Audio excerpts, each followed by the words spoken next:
Welcome, everyone, to another edition of Unravel Your Mind. We're here to help transform relationships to love and to life.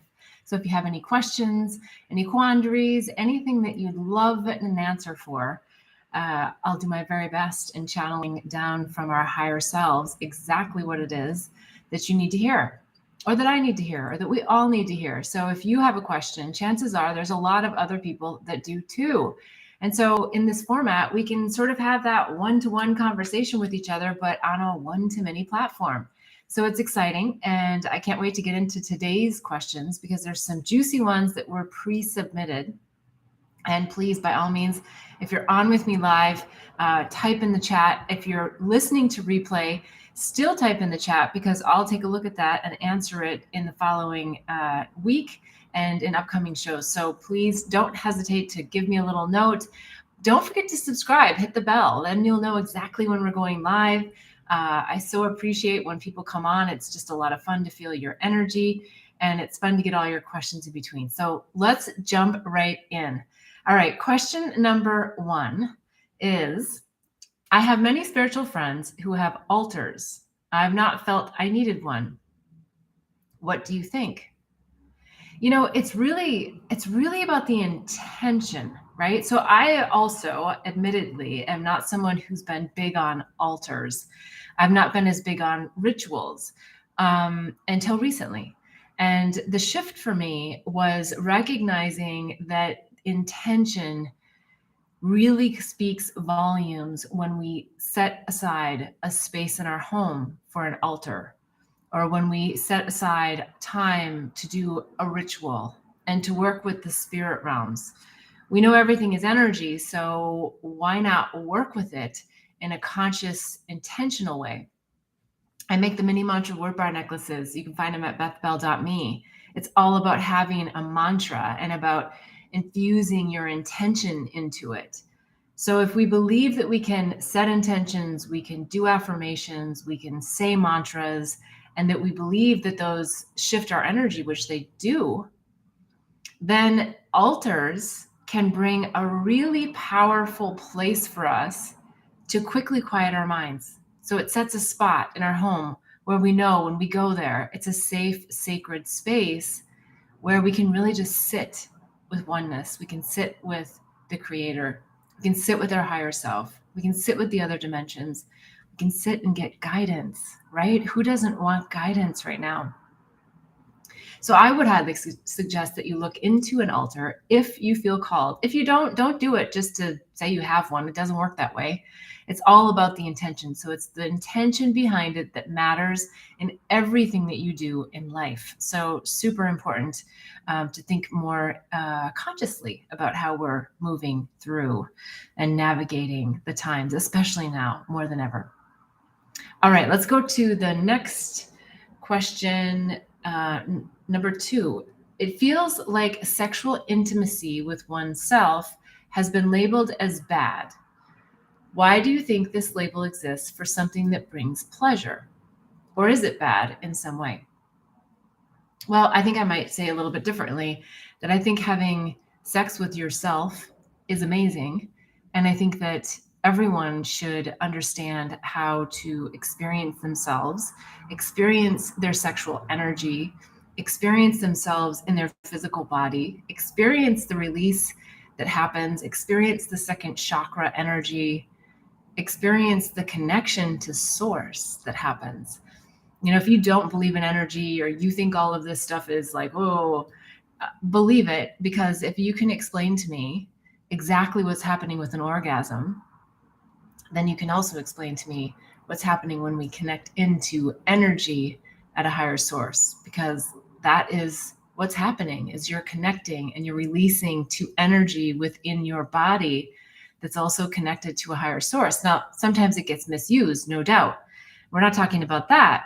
We're talking about loving oneself and pleasuring oneself. And so absolutely, I know that there's been a lot of misinterpretation about this, perhaps based on a lot of religious doctrination. And I don't believe in that. I think that having a relationship with ourselves allows us to have deeper and more meaningful relationships with others, because we understand who we are. We understand how we want to be touched. We understand how we want to touch others. And it just creates an openness. Of course, there's always discernment. Of course, there's things that are appropriate. You know what they are. I don't need to hold your hand on that. But absolutely, this is a good thing. So don't fall into the narrative around shame having to do with having that sexual intimacy with yourself and with the creator. I hope that answers the question. It's a juicy topic. It's one I could talk on for a long time. But if you have any more comments, questions, I'm always happy to hear them in the chat. So please do, even if you're watching this on replay. It's a topic we might talk about a little bit more if there's interest. So let's go on to the next question. Question number 3.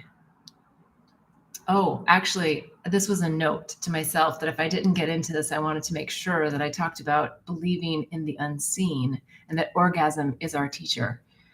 Orgasm is our teacher. Yes, I said it. It's our teacher to help us understand energy, to help us connect to the creator, to help us feel within our body. There's so much stuff there. And when we can also join with someone else in that sacred space, in a sacred way, we understand unity. If you know what I'm talking about, put a little heart in the notes section.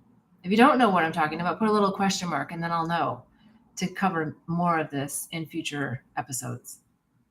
All right, let's go on to the next question. A childhood friend, and then they put in parentheses, who I don't want to lose as a friend, and I are struggling in our friendship. Everything I say seems to cause a rift between us. When is it time to let someone go? Well, the first thing that comes to mind is when you've learned your lessons. So we oftentimes want to look at someone else and say, well, they're doing this, this, this, and this, therefore I don't want to spend time with them, or I don't want to be with them, or they don't know, what I know, or they're not at the consciousness level that I am. All of those things come into play. But as we know, everything in our external world is a reflection of what's happening in our internal state. So I would look at the situation and really understand, did you get the lesson that you called that person in to help you learn? What was it? What's in it for you? Yes, you want to understand when you get to a place where you're like, I'm done with this relationship. But as you know, if you don't finish the lesson, you're going to get another friend that comes to teach you the same thing. So it's really important that you feel into what is the lesson or lessons for me to get from this relationship, and dig deep into that, dig deep into your behavior, dig deep in how do I respond? How do I communicate proactively or not? And how might that other person feel, right? Really coming from their perspective. And if you feel that there's an unreasonableness about that, if you feel that there's just like a suck about that, if there's a real drain about that, that you feel like you've really opened the lines of communication and this individual is still just wanting to come in with the daggers and just like take you down, then you may need to use your discernment and suggest that there's a break in the relationship. It may mean that you just don't call the person so much and that you let the universe take care of the separation that you need to have from this friend so that they can go and spend some time with themselves getting their lesson. A lot of times when we leave our loved ones, that's when they do their deeper work, and that's when we do ours, right? When we kind of have to sit in that place where we're like, ooh, it doesn't feel so nice that they're not in my life. They left me or I left them, whether it's a friend or a lover or a parent. You feel abandoned. Well, it doesn't always have to be viewed as this abandonment issue or this victimness. What's the lesson? What was the lesson I asked them to teach me? And what is the role that I'm playing in my life? So super important. If you don't get that, then you'll leave and you'll, like I said, attract someone else. So stick tight with that and let me know in the notes section what you think about that. Even if it's not your question, I'd love to hear if you have a friend that you're having an issue with and what you think. All right, let's go on to the next question. Okay, this one's an interesting one. The political landscape is so crazy right now. Yes, it is. I'm worried there may be a serious uprising coming, and I'm wondering what we light workers can do to help.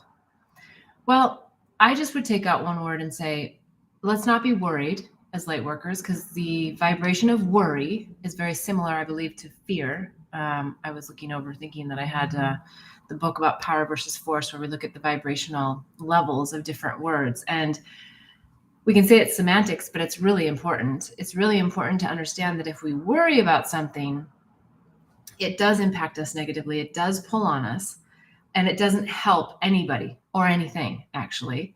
So we want to step into a place where we're really tuning in. We're tuning into source, because I believe that I don't even want to say the word believe.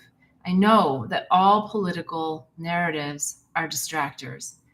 Yes, I understand that there's some important narratives and that we do have to still participate in this dimension. We still have to participate to some degree in voting and our life and how government impacts that.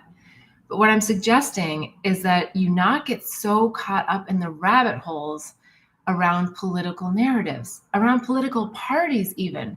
There's really no need to fight so hard for a political party. I find it fascinating that we can only have two main parties in the United States. Is it really possible that everything could just be rolled up into, this party or that party, and like everything in this party is right and accurate, or everything in this party? No, of course not. Of course not. So where is the unity? Where is the unity focus? I would love nothing more than for an independent candidate to win, so we could get beyond a lot of this craziness that is unnecessary. So whether you're Democrat or you're Republican, I'm saying, get real, guys. Like, these are distractors. If you're putting all your energy into the narratives around a political party, seriously. So as light workers, seriously, if you're not a light worker and you don't care and you just want to be in the fight, go for it. That's your prerogative. But I'm here to say, because somebody asked the question, what can we do to help as light workers? And it is to not get in the chaos of this conversation. Find the most important aspects of what we need to be talking about today, which is community, which is how do we help at an individual level? How do we go out into our communities? How do we partner with other community members?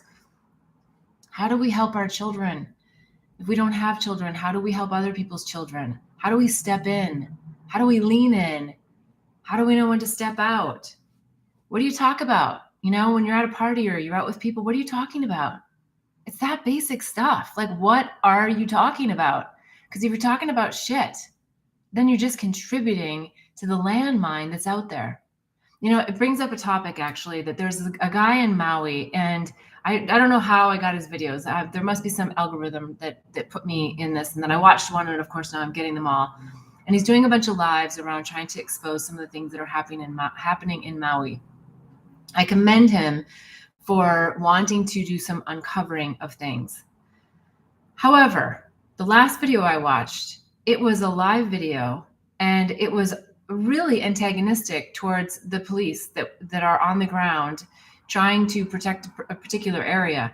I'm not getting involved in the details of it. I'm sure that there is some interesting things happening. I'm not saying that he doesn't have reason to want to go and uncover what they're doing, but how he's doing it, how he did it, the whining, the give me your badge number, all of this. No, we don't do that energy. We don't do that.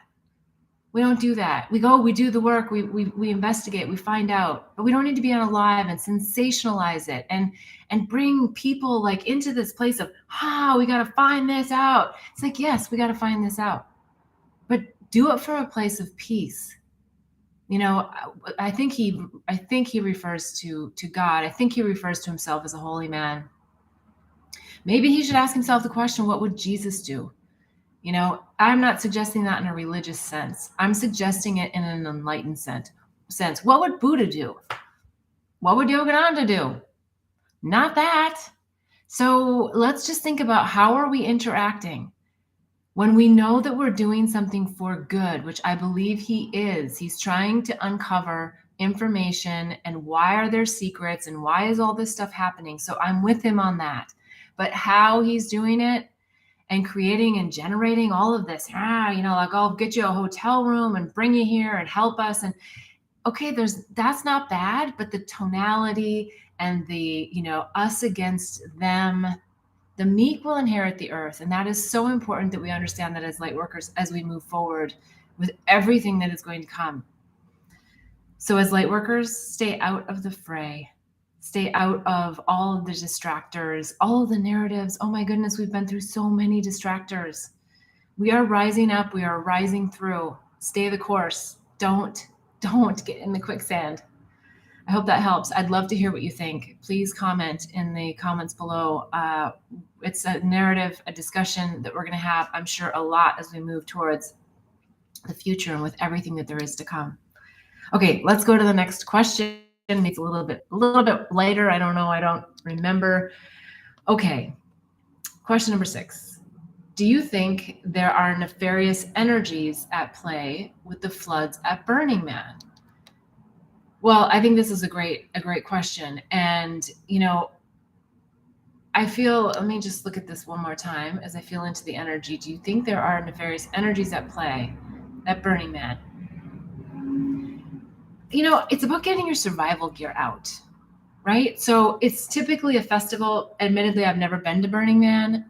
It's a festival where there's a lot of people that are celebrating in I guess the media calls it a counterculture kind of way. I think there's a lot of energies whenever we open ourselves up, our auras, especially when there's medicines involved. We open a portal, many portals, and I would imagine that there's a massive portal that opens with Burning Man and everything that happens there. And I feel like there's an element of fun that happens there. Again, I haven't been there. Nothing wrong with that. I think having fun is super important. I don't do it enough myself, admittedly. But there's also a place where discernment, working with the other realms, comes into play. And I'm not saying that we have to take life so seriously. I'm saying that we just need to have a real discernment and honoring of our souls as we move through portals and other realms, as we are multidimensional, all of us. Some of us understand and know that more than others. Some of us understand and know our multidimensional selves more than others. It's not a judgment, it just is. But if you're not cautious about where you're at and opening your aura and your soul, other humans, other entities, other energies who know a whole lot more about how all this works and in the energetic realms can take advantage of you. They can take you off course. They can bump you around. Is that a bad thing? It doesn't have to be. It might be. It's always the lesson that you've called in. But sometimes we don't have to go so deep into those lessons, those derailing lessons, right? So I'm not going to make any blanket statements about what's happening there. I think in general, when we open ourselves up to other dimensions, that there is nefarious energies and there is angelic energies. So that is the duality of this dimension and all the other dimensions, all the way up to oneness. So yes, I'm sure there's nefarious energy, and yes, I'm sure there is very angelic energy. And I think it's a warning to us to get our survival gear on and to really be ready for all there is to come. Take it serious. Doesn't mean we can't still have fun, but get on this train and recognize that you've been given many, many gifts that are going to be called on in the very near future. So super important that we just stay anchored in what it is that we've called ourselves in to do, knowing what that is. And if you don't know what that is, doing the work to find out. It's fun. Sometimes it's challenging, but it is fun. All right, let's see what the next question is.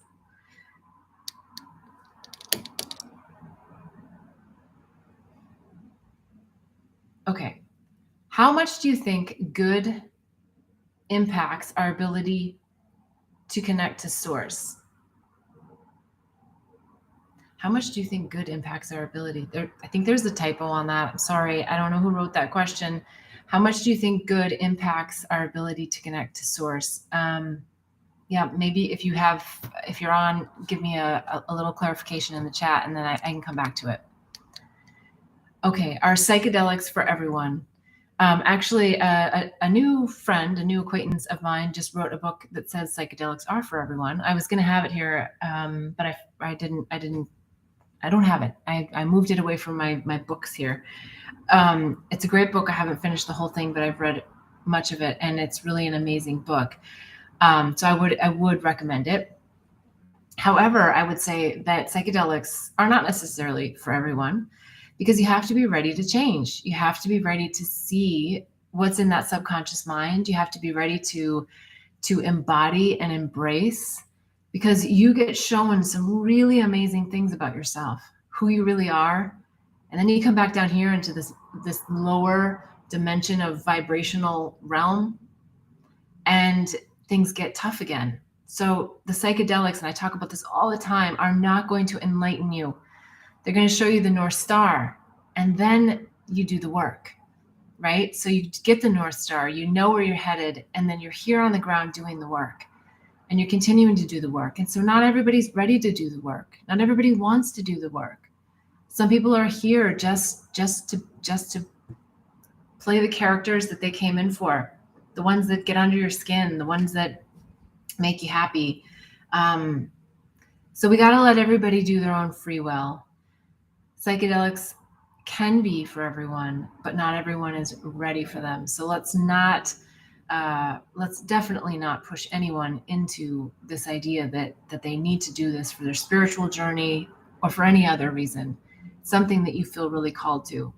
I also feel, and this kind of links back to the previous question about Burning Man, that if you're not ready to do the work, you can get some really interesting and difficult challenges afterwards. I remember several years ago, I saw a really beautiful young lady on, and I say beautiful from like her light was shining so brightly, and she had a really great experience, and then had somewhat of a negative reflection in that she had brought entities back with her, and she didn't know what to do about it. And so she was saying, don't do ayahuasca, and it's like, well, honey, you got to have the support team.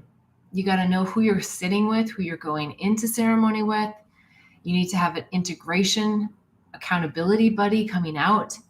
Because if you're not integrating, you're not journaling, you're not speaking to your higher self, you're not meditating, you're not speaking to your guides, you're not doing any of that, then don't be doing psychedelics, because that's the whole point, is to connect you up to oneness, to connect you into your guides, and for you to keep that connection here. And that's the tough spot, because we come back here to this lack of remembrance. But you're all connected to the same source. We are all from oneness. We are all from the Godhead, whatever you want to call it. It's not religious. It's not religion. Religion refers to it sometimes appropriately and sometimes inappropriately. So think about where you're at. If you're ready for the next step, you're ready for another initiation, psychedelics are probably for you. But if not, don't do them. That's my 2 cents. If you have a disagreement, another thought, I'm happy to hear them. Please type in the comments below. Okay. I've got just a couple of questions left. So, should I keep my long distance relationship? I absolutely adore this man, but I'm missing the physical touch and wondering if I'm wasting my time dreaming that one day we'll be in the same city.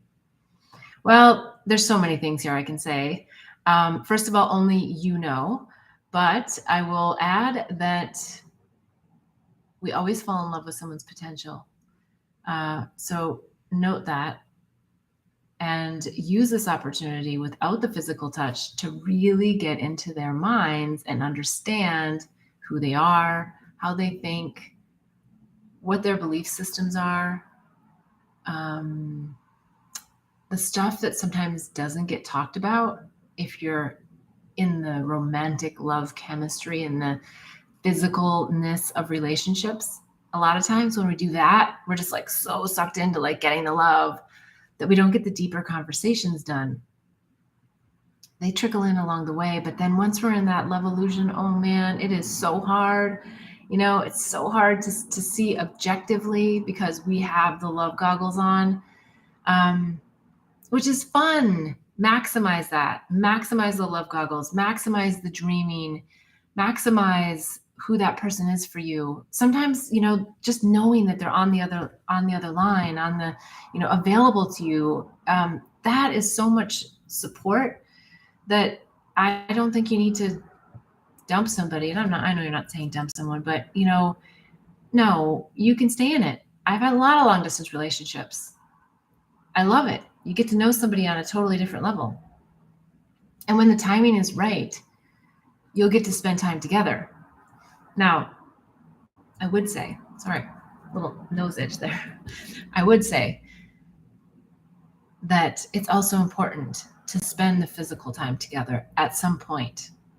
Trust in the universe, trust in the communication that the two of you are having about your shared dream of how you would like it to happen, but remain open to how spirit is going to allow it to happen. Because if it doesn't happen, if it doesn't align, trust spirit and the universe that he may not be your guy. But in the meantime, don't start making all those judgments and thinking, he's not my guy because he's not moving here, or I'm not moving there, or whatever. No.